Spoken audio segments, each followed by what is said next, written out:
और कहीं ना कहीं वो एक गुलामी भाषा भी हमें दे।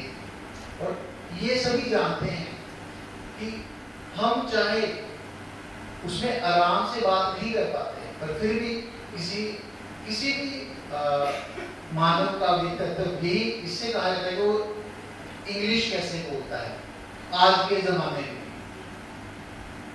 पर मुझे लगता है कि हम बहुत ही किस्मत वाले हैं कि अभी जो हमारे प्रधानमंत्री जी हैं श्री नरेंद्र मोदी जी, आपने देखा होगा जब कभी भी वो किसी सभा में जाते हैं, चाहे वो देश में हो चाहे बाहर, वो हर बार हिंदी में ही अपना भाषण देते हैं।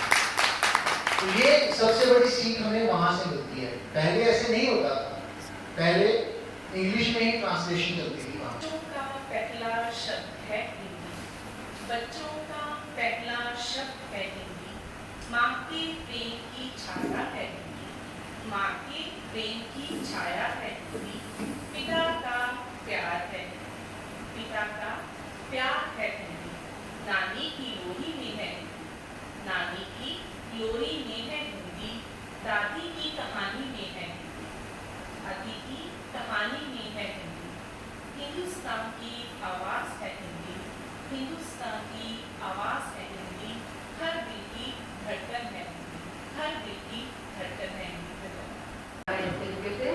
और हिंदी अगर इनको नहीं आती तो उसका कारण सिर्फ यही है कि उनकी अंग्रेजी की अध्यापिका है और कोई कारण नहीं है। और इसीलिए हमें गौरव का अनुभव करना चाहिए कि हम डीएवी स्कूल में पढ़ाते हैं जहाँ एक अलग विषय पढ़ाया जाता है धर्म शिक्षा। इसके माध्यम से हम अपनी भाषा के समीप रहते हैं।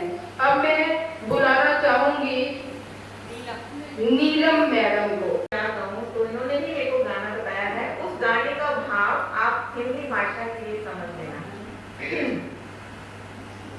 का पोषक नीर सागर में बन रहता थी, प्राणी जगत का पोषक नीर सागर में बन रहता थी, निर्झर रूप में प्रखरतम चंचल, निर्झर रूप में प्रखरतम चंचल, सरिता रूप तरंगित छल छल, वृष्टि रूप में रिमझिम रिमझिम, वृष्टि रूप में रिमझिम रिमझिम, कभी द्रुत कभी मंथर मंथर, जल सींचे हर मधुबन उपवन, जल सींचे हर मधुबन उपवन, जल से गतिशील हर जीवन, जल के बिना ये जीवन खाली, खाली हर खट हर प्याली, पत्र गलों की झिलमिल जाली, तभी है होली और दिवाली, मानव की बढ़ती हुई तृष्णा हर पूनम को करती कृष्णा, प्रकृति के संसाधन लूटे तोड़े लगे लगाए बूटे, प्रकृति के संसाधन लूटे तोड़े लगे लगाए बूटे, हानि होगी आखिर तेरी मत पर बंदे मेरा मेरी, प्रकृति से तालमेल कर जीले सुधा घटों से अमृत पीले, प्रकृति से तालमेल कर जीले सुधा घटों से अमृत पीले। तो आप सभी को हिंदी दिवस की शुभकामनाएं बोल रही हूँ। कुछ लम्हे जो फुर्सत के मिले, सोचा चलो गूगल के नाम कर दूं। कुछ लम्हे जो फुर्सत के मिले, सोचा समझो गूगल के नाम कर दूं, नाम डाल दूं। शायद चरमराते रिश्तों को, शायद चरमराते रिश्तों को चिपकाने, जोड़ने और निभाने के लिए कुछ नुस्खे मिल जाएं।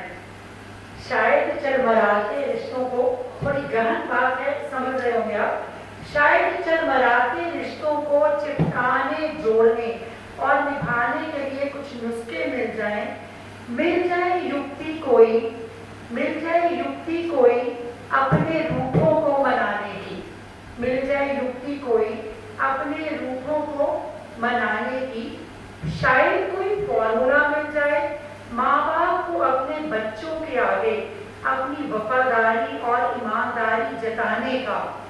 शायद कोई नुक्ता मिल जाए माँ बाप को अपने बच्चों के आगे अपनी वफादारी और ईमानदारी जताने का।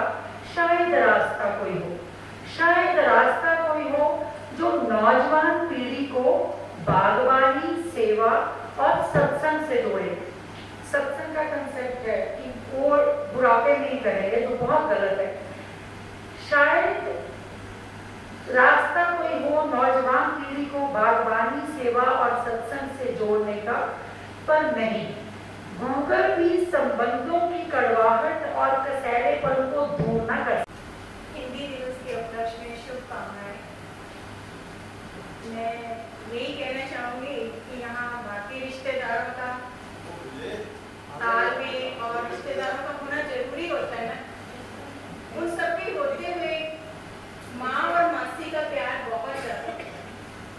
मतलब ढेर सारे रिश्तेदार इकट्ठे हो जाए ना, आंखें पलक झपकते अपनी माँ जैसी को ढूंढती है। कहीं से नजर आ गए तो पूरे फंक्शन दुगने तिगने हो जाते हैं। तो इसी तरह हमारी मातृभाषा और हमारी राष्ट्रभाषा, ये माँ और मासी हैं। जितनी मर्जी भाषाएं सीख लें, लेकिन अपनी माँ और मासी के बिना प्यार अधूरा है। तो हमारे बच्चों को माँ और मासी दुनिया में हमारी कोरोना से पहले एक अध्ययन गोष्ठी हुई थी, 3rd to 10, तीसरी से लेकर 10वीं तक। उसमें हम सभी अध्यापक इकट्ठे थे। वहां पे जब रमणीक मैम दाखिल हुए तो जितने वहां पे अध्यापक थे, सब ने खड़े होके रमणीक मैम का स्वागत किया था।